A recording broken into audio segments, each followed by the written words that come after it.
Hi everybody, it's Miss Smith back with the Lemonade War. We're gonna read chapter 3 today. Hopefully these little doggies aren't gonna bark too much because the front door is open, so anybody walking by gets barked at. But we don't have Charlene and Alora Ann to keep them quiet, but here's Peanut. Peanut, you're gonna be a good girl, right? And here's Pepper. And Pepper has already promised that she will only bark once or twice, which is better than her normal barking, which is all the time. So let's see what's going on. So we know that we've got a brother and sister who are having a hard time.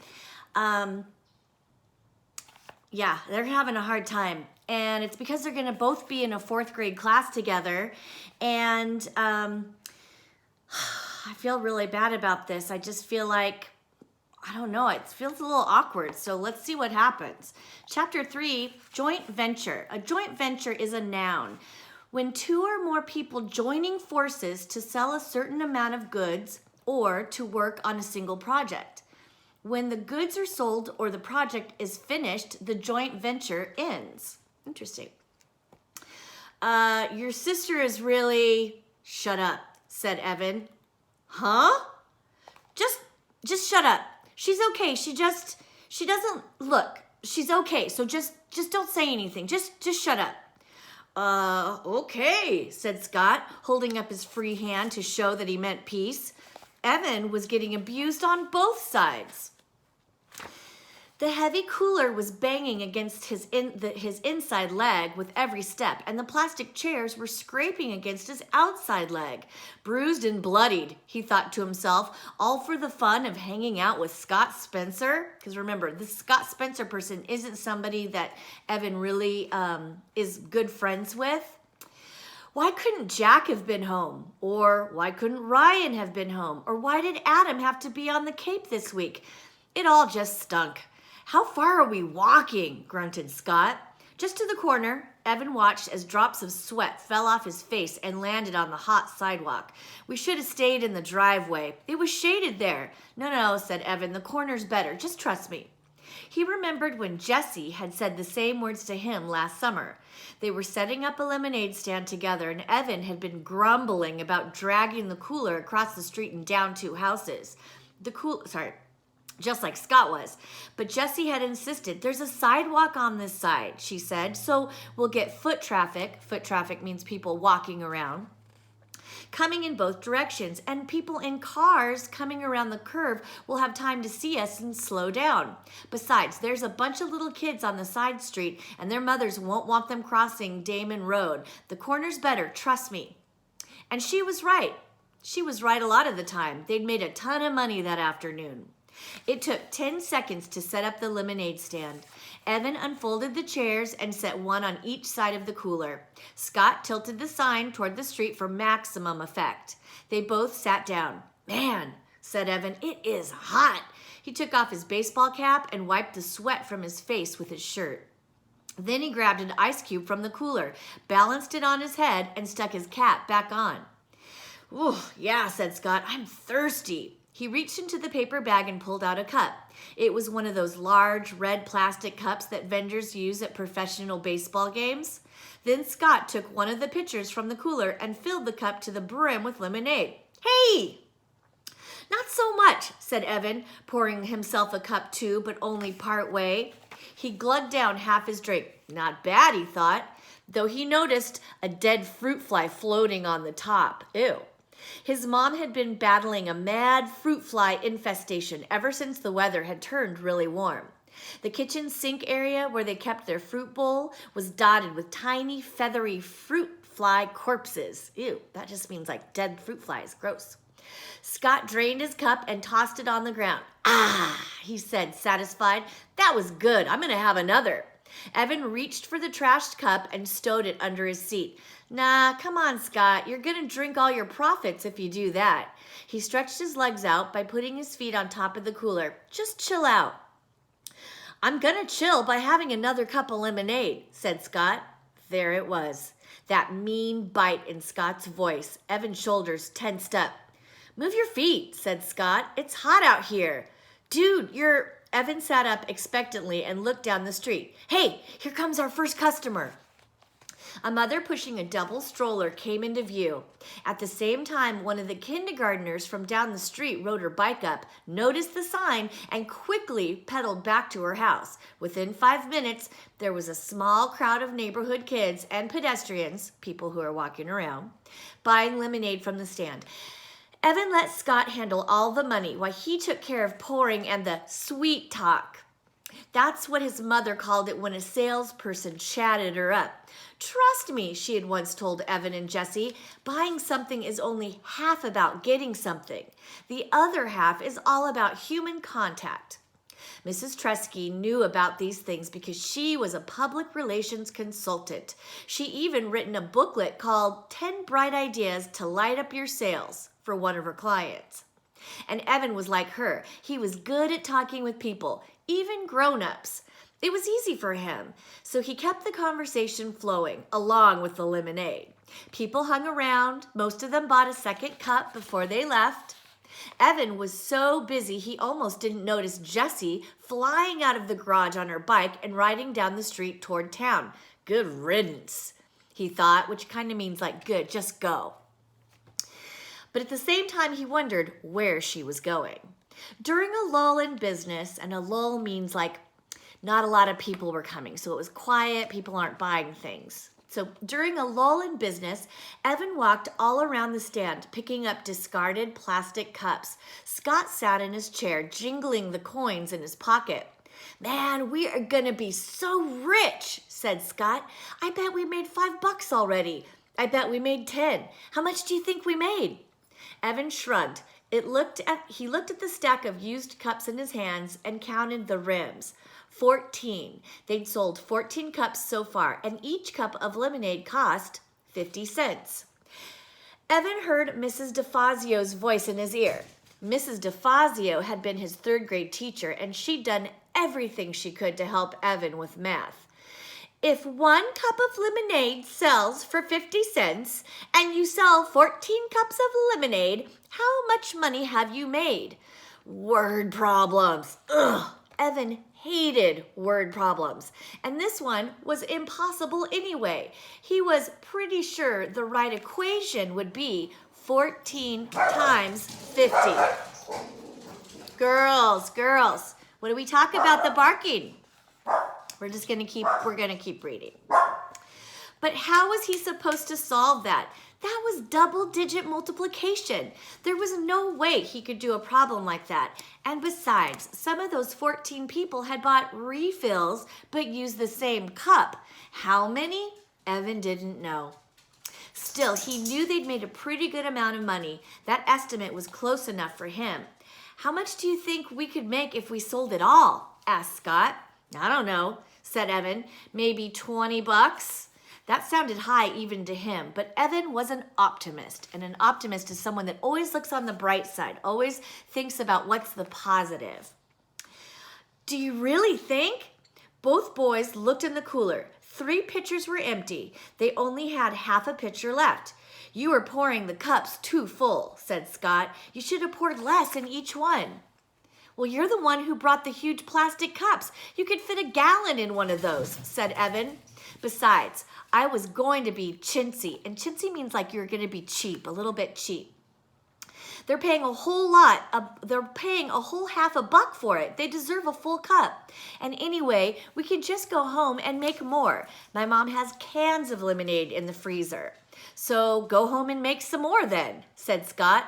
Oh, yes, Your Majesty, oh, High Commander, Your Infiniteness. Why don't you go make it? 'Cause I'm chilling out, said Scott, leaning back in his chair with a stupid grin on his face. Evan knew he was just joking, but this was exactly why he did not like Scott. He was always thinking of himself, always looking for some way to come out on top. Always looking for some way to come out on top. If they were playing knockout, Scott always came up with a new rule that helped him win.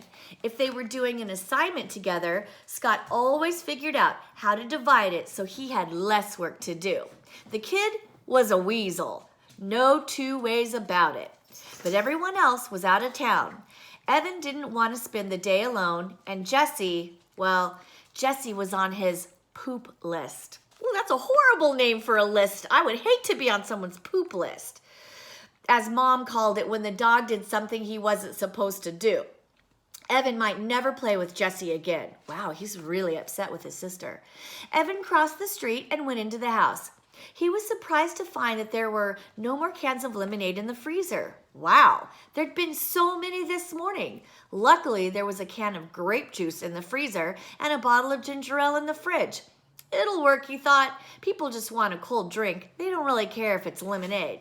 He mixed up the grape juice at the sink. The fruit flies were more out of control than ever, thanks to the lemonade the boys had made. Even Evan swatted a couple, but most of them drifted out of his reach and settled on the fruit bowl. He wished his mother believed in chemical warfare, but for Mrs. Trusky, it was all natural or nothing. Usually nothing. So that means he wished that they would use some kind of like bug spray or something to kill the flies, but his mom doesn't want to do those things. She likes things all natural. When he went back outside to the lemonade stand, Evan noticed that the last pitcher was turned upside down on the cooler. "Oh, come on, Scott," he said. "What? It was hot, and you said we could always make more." "Yeah, well, we didn't have as much in the house as I thought. I got grape juice and ginger ale." "Ugh, I hate ginger ale," Scott said. "I wouldn't give you a penny for it." Well, it turned out that a lot of people felt the same way. Business was definitely slower. The day got hotter. The sun beat down on them so ferociously that it was easy to imagine the sidewalk cracking open and swallowing them whole. Fanning himself, Evan asked, "How much money do you really think we could make?" "I don't know," said Scott, pushing his baseball cap down over his eyes. "I mean, on a hot day like this," Evan said, silently adding the words, "or tomorrow." "If we sold 8 pitchers of lemonade, what do you think we'd each make?" 8 pitchers? I don't know, Scott shook his head. His baseball-capped face wagged back and forth. "It's too hot for math. Come on, and it's summer." Evan pulled the red pen out of his pocket and started to write on the palm of his hand. 8 times, question mark. 8 times 50. Something divided by 2, question mark. None of it seemed right. Jessie would know. She'd do the math in a second. Evan capped the pen and jammed it into his pocket. "But I bet it's a lot," said Evan. "I bet on a hot day like this, we could actually make some real money in the lemonade business." "Yeah," said Scott. "Then we'd be rich, and I'd get an Xbox, the new one, with the dual controls." "I'd get an iPod," said Evan. He'd been saving for one for over a year. But every time he had some money put away, well, it just disappeared, like the $10 from Grandma. She'd even written in her card, "Here's a little something to help you get the music thing that you want." But the money was gone. He remembered. He'd treated Paul and Ryan to slices of pizza at Townhouse Restaurant, and it had been fun. "That would be so great to listen to music whenever I want," said Evan. "I could tune you out," he said quietly in his head to Scott. They sat in silence, feeling the heat suck away every bit of their energy. Evan was hatching a plan. The heat wave was supposed to last at least 5 days, and if he and a friend, not Scott, set up a lemonade stand every day for 5 days, he'd definitely have enough to buy an iPod. He imagined himself wearing it as he walked to school, wearing it on the playground. "Hey, Megan, yeah, it's my iPod. Sweet, huh?" he would say to his friends. Wearing it in class when the teacher droned on about fractions and percents. Nah, but it would be so cool. At least there would be one thing that didn't totally stink about going back to school. After 2 hours, they decided to call it quits. Sales had dropped off fast and then stopped altogether. "Hey, did you notice something?" asked Evan, stacking the chairs. "What?" said Scott. "When we started the stand, most of our business came from that direction," and he'd pointed down the street toward the curve in the road. "But after an hour, not one person who walked past us from that direction bought a cup. Not one person. And they all said, 'No thanks,' and kept on walking." "Well, why do you think? "I don't know," said Scott. "Boy, you're a real go-getter," said Evan. "You know that?" Scott socked him in the chest, but Evan defended and knocked Scott's cap off. While Scott was scrambling for his hat, Evan said, "Just hang here for a minute, okay?" And he set off down the street. As soon as he rounded the corner, he knew why business had fallen off so badly. There was Jesse and Megan Moriarty from his class. They were standing inside a wooden booth, and their sign said, "Lemonade, frosty, delicious, thirst quenching, wow, only 50 cents per cup." Here's a little picture. By the looks of it, their business was booming, which means there were a lot of people. Evan watched as Jesse accepted a fistful of dollar bills from a mother surrounded by kids. At that moment, Jesse looked up and saw him. Evan had a weird feeling, like he'd been caught cheating on a test. He wanted to run and hide somewhere, and instead, he froze. What would Jesse do? Evan couldn't believe it. She sneered at him. She cocked her head to the side and gave him a little, "I'm so much better than you" smile. Ooh, that is not a smile I would like to get. And then she waved the money in her hand at him. She waved it as if to say, "Look how much we've made selling lemonade. Bet you can't beat that." Evan turned on his heel and walked away. Behind him, he could hear Megan Moriarty laughing at him, clear as a bell. And that is the end of chapter 3. I will be reading chapter 4 tomorrow. It's called Partnership. And let me just read that. Partnership. 2 or more people pooling their money or bringing their money all together. Pooling their money, their skills, and resources to run a business, agreeing to share the profits and losses of that business. Because sometimes profits, the money you make, sometimes it's a loss. You actually lose money. So this is going to be interesting. So I will see you guys tomorrow. I miss all of my students so much, and I can't wait to see your faces at our class meeting. Bye.